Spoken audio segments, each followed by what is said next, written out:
وأجتاز السماء جلالا فأزيد أسراب الغيوم جمالا وألون الدنيا بأجمل بسمة وأكون للخير العميم مثالا أسمو وأجتاز السماء جلالا فأزيد أسراب الغيوم جمالا وألون الدنيا بأجمل بسمة وأكون للخير العميم مثالا. بسم الله الرحمن الرحيم. الحمد لله رب العالمين، والصلاة والسلام الأتمان الأكملان على الصادق الأمين سيدنا محمد المبعوث رحمة للعالمين وعلى آله وصحبه وإخوانه وحزبه. اللهم صل وسلم وبارك على سيدنا محمد بن عبد الله القائم بحق الله ما ضاق أمر إلا فرجه الله. Chers frères, chères sœurs, salam alaikum wa rahmatullah. Dans cette modeste intervention intitulée l'éveil spirituel, l'éveil à la foi, comment et pourquoi. Comme vous le savez, mes chers frères et sœurs, nous vivons une époque où il est de plus en plus difficile d'être et de témoigner. Il est de plus en plus difficile de vivre sa foi sereinement. Notre monde actuel crée des frustrations, des dépendances, alors que la foi apporte la paix, crée l'épanouissement spirituel, l'épanouissement dans sa vie. Nous avons besoin, mes chers frères et sœurs, aujourd'hui, de goûter la douceur de la foi, de goûter à l'amour de Dieu subhanahu wa ta'ala, afin d'être en paix et afin d'avoir un éclairage sur soi et un éclairage sur le monde. Aujourd'hui, comme j'ai dit tout à l'heure, il est de plus en plus difficile d'être et d'agir. La foi des fidèles a tendance à s'affaiblir, à diminuer, voire il risque de s'éteindre. Et c'est pour cela que le messager, sallallahu alayhi wa sallam, hadith authentique rapporté par l'imam Ahmed, selon Abu Huraira, le messager sallallahu alayhi wa sallam disait « Inna al-iman la yakhlaqu fi jawfi ahadikum kama yakhlaqu ath-thawb » La foi s'use, se détériore à l'intérieur du cœur de l'un de vous, comme se détériore le tissu, comme s'use le tissu. Alors renouvelez votre foi. Fajaddidu imanakum. Dans une autre version, les compagnons demandèrent « Et comment renouvelle-t-on notre foi au messager ?» Wa kayfa nujaddidu imanana ya Rasulallah. فأجاب صلى الله عليه وسلم أكثروا من قول لا إله إلا الله.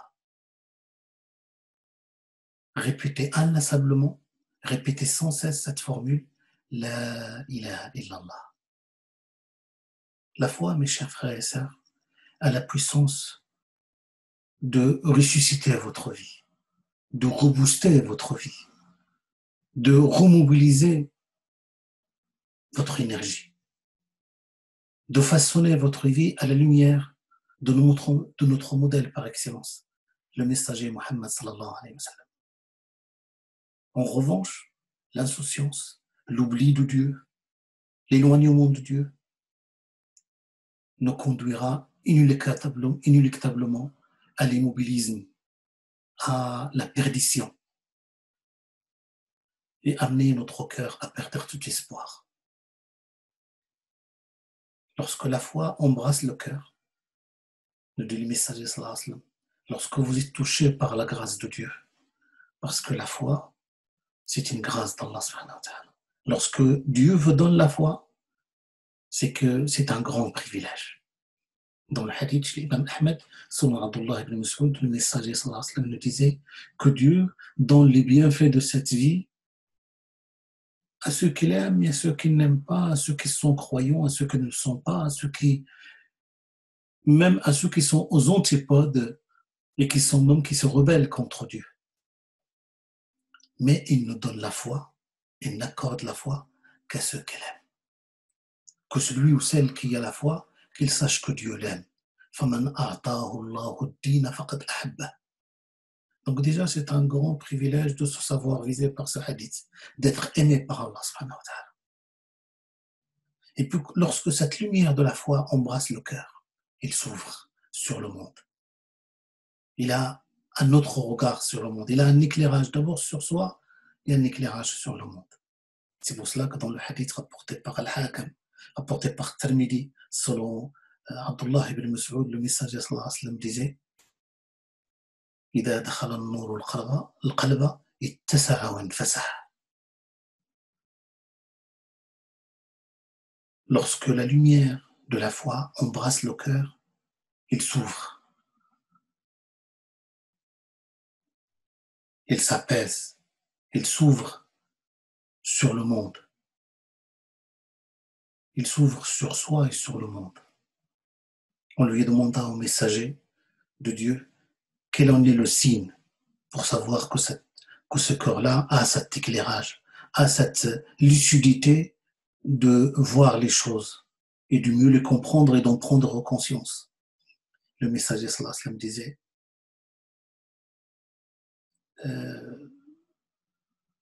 prendre conscience de la valeur de cette vie d'ici-bas et ne plus courir uniquement derrière le profit, derrière le matérialisme illusoire et dévastateur.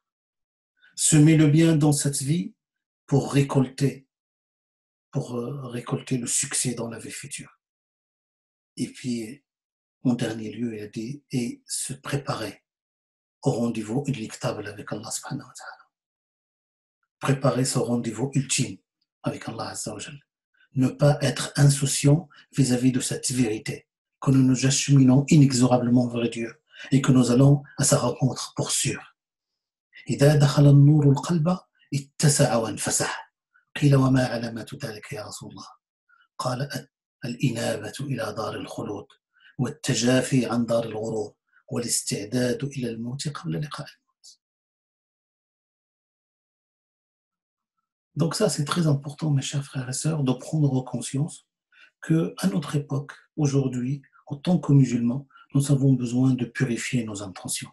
Nous avons besoin de purifier nos cœurs. Nous avons besoin de préparer la terre pour qu'elle reçoive la semence. Préparer notre cœur afin qu'il embrasse la foi, afin qu'il épouse le message du messager sallallahu alayhi wa sallam.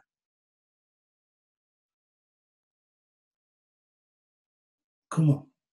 Ça, c'est très important. Comment aujourd'hui vivre sa foi sereinement, vivre sa foi sans complexe ni crispation, et puis la fortifier, l'approfondir, la consolider, afin de goûter à l'amour de Dieu, afin de vivre en proximité d'Allah subhanahu wa ta'ala. Parce que lorsque vous êtes dans cette proximité-là, vous êtes en paix.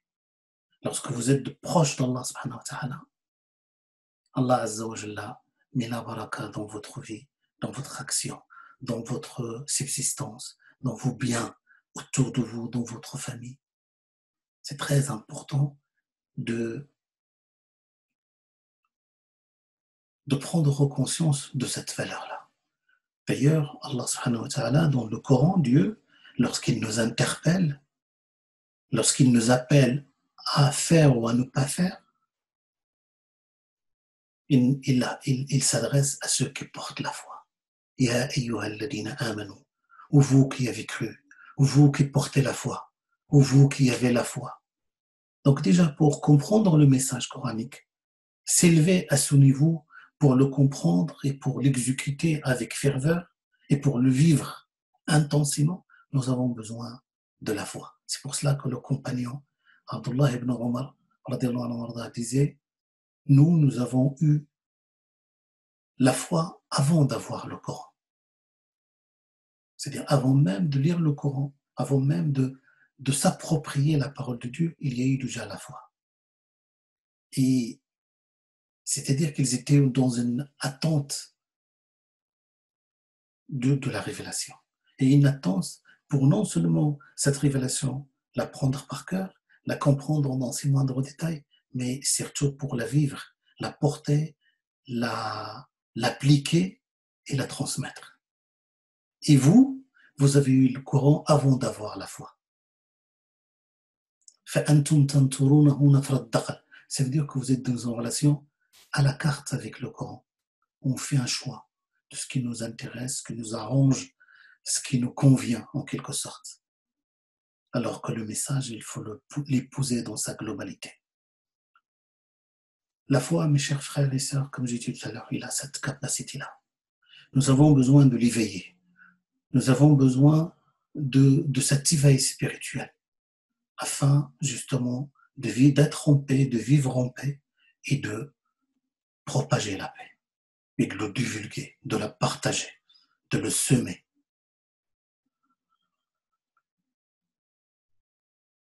Alors, quelques éléments de réponse, mes chers frères et sœurs. Être musulman, c'est vivre une foi, c'est vivre une pratique, c'est vivre une spiritualité. Une foi sincère, enracinée dans le cœur et qui est confirmée par les actes, qui est confirmée par les comportements, qui est confirmée par l'effort dans la pratique. L'humain, comme vous le savez, mes chers frères et sœurs, a tendance à oublier Dieu. Il a tendance à s'oublier, à se laisser aller. Et la spiritualité, c'est le moyen qui nous permet justement de garder sa foi vivante, de consolider, d'approfondir et de renforcer notre foi. La foi dans le Coran, il relève certes, relève d'une conviction profonde, mais il doit se concrétiser, s'accompagner nécessairement d'un engagement, d'un effort sur soi, d'un effort dans la pratique. Le Coran nous dit à chaque fois, nous interpelle, الذين آمنوا وعملوا الصالحات. Ceux qui portent une foi et qui font œuvre bonne. À chaque fois que la foi est citée dans le Coran, juste après, il rappelait l'obligation d'agir. Alors, quelques éléments de réponse. Le compagnon Abu Darda, le compagnon Abu Darda disait إن من فقه العبد أن يتعاهد إيمانه باستمرار أيزيد إيمانه أم ينقص. Le fidèle avisé, le fidèle conscient de ses responsabilités, examine sa foi souvent pour savoir si sa foi elle est en progression ou bien en régression. Pour savoir les moyens, pour connaître les moyens qui font progresser cette foi et les moyens qui portent atteinte à cette foi. Donc ça, c'est déjà la première exigence. C'est de savoir comment vivre sa foi, comment la fortifier, comment la pratiquer et la vivre. Je dirais, mes chers frères et sœurs, en premier lieu, c'est que le foyer de la foi, c'est le cœur, et qu'il faut accorder une attention particulière à son cœur. Le cœur occupe une place très importante en islam. Le regard de Dieu, il est focalisé, il est porté essentiellement sur le cœur. Est-il sincère? A-t-il plusieurs facettes? Quelle intention l'anime? Quelle sincérité l'anime? Et c'est pour cela que nous avons dans le hadith authentique rapporté par Muslim, le prophète sallallahu alayhi wa sallam disait Inna Allah la yanduru ila suwarikum wa la ila assamikum walakin yanduru ila qulubikum. Dieu ne regarde ni vos corps, ni votre paraître, mais il accorde une attention particulière à votre cœur. Il dit que son cœur il a plaisé, réformer sa conduite et réaliser sa mutation éthique. Tel est le sens d'une spiritualité rayonnante.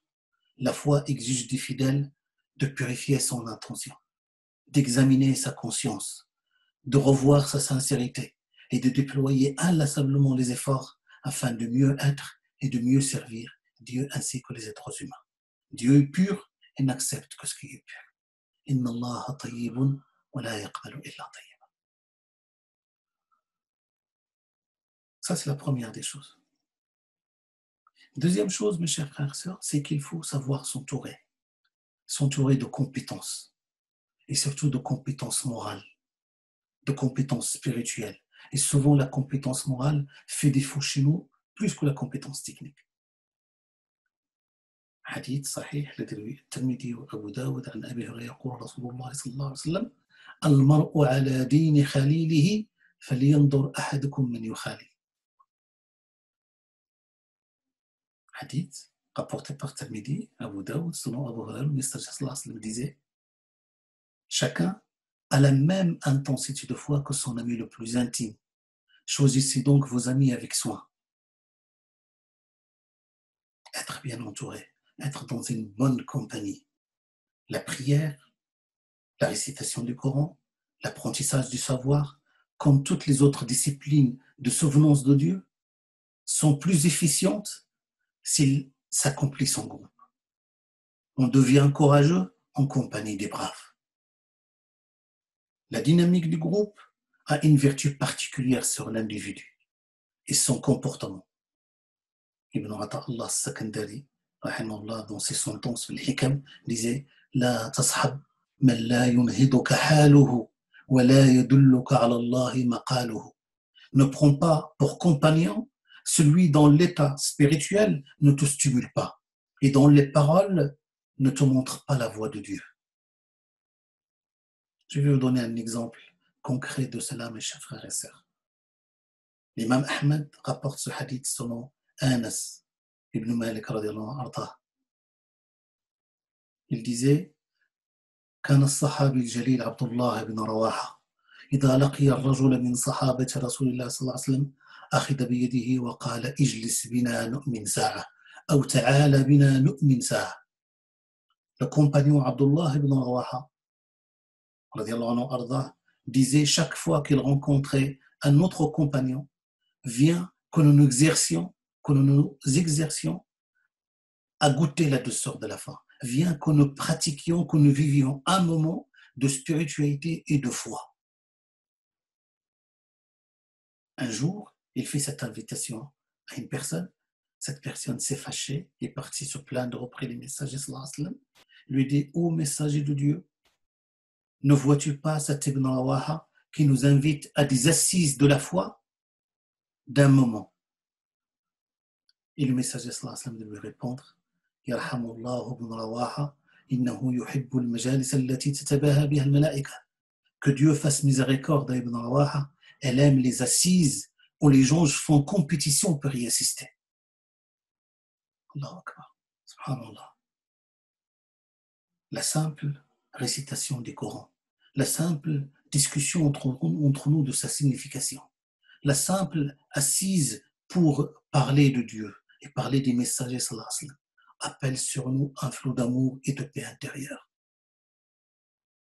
Donc ça, c'est un autre point qui est important. Savoir s'entourer, cultiver de bonnes relations avec les pieux, côtoyer les meilleurs moralement et spirituellement, c'est un pas dans la bonne direction pour justement éveiller sa foi, pour s'éveiller spirituellement. Deuxième point, mes chers frères et sœurs, l'effort dans la pratique. On n'a rien sans rien. On ne peut fortifier sa foi, on ne peut la consolider et la renforcer sans effort.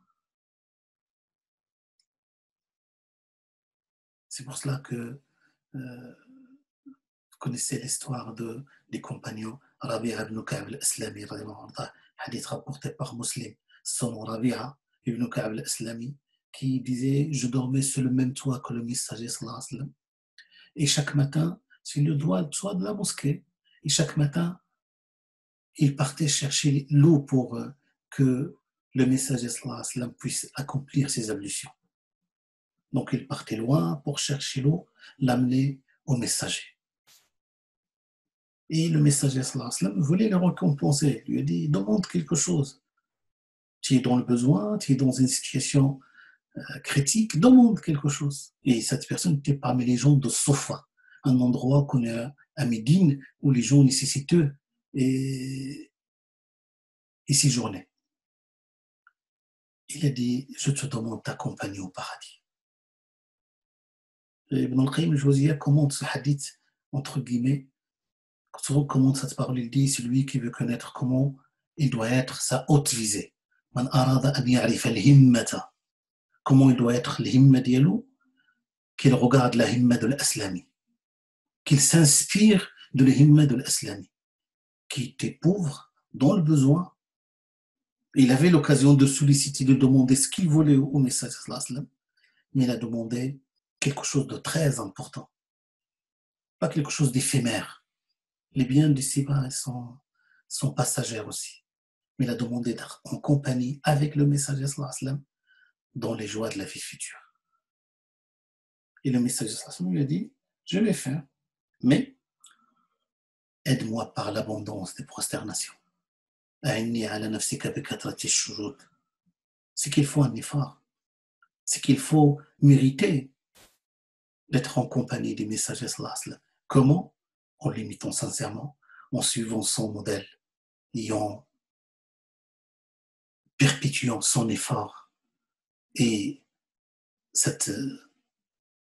ce bienfait qu'est l'islam que le messager sallallahu alayhi wa sallam nous a apporté. C'est de continuer ça, c'est de porter ces valeurs-là et de rayonner de ces valeurs.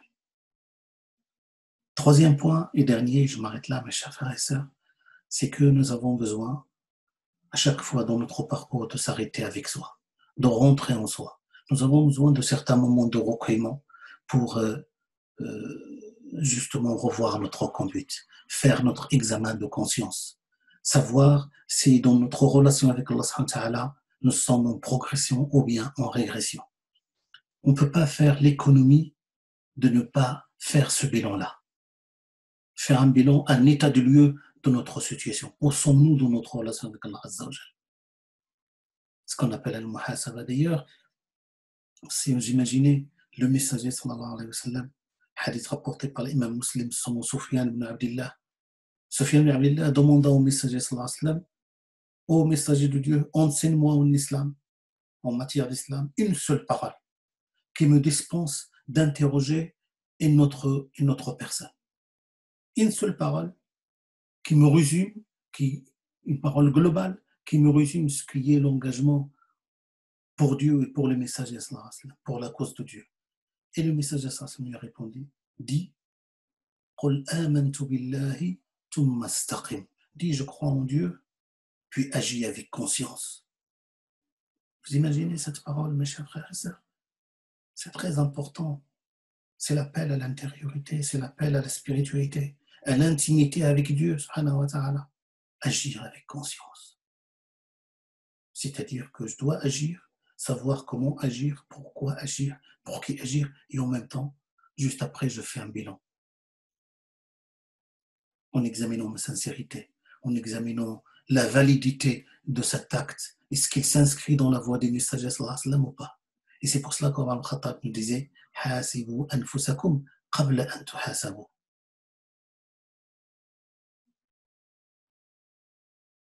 Jugez-vous avant d'être jugé. Épousez vos œuvres avant qu'elles soient pesées.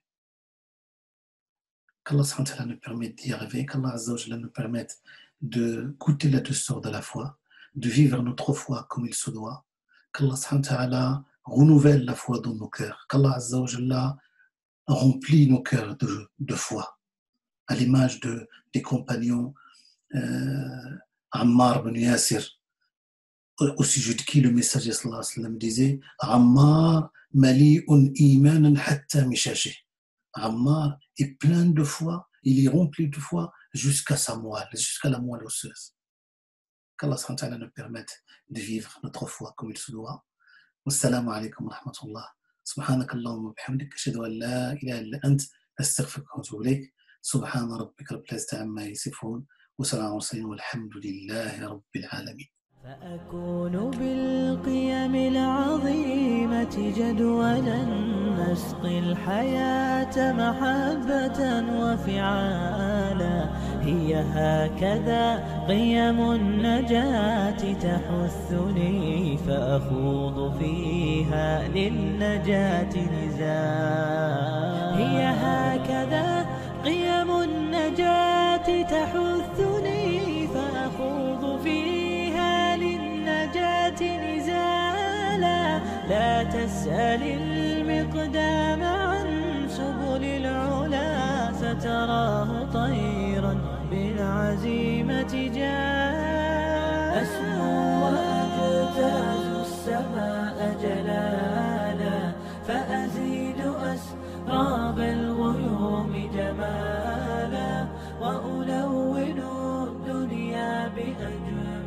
بسمة وأكون للخير العميم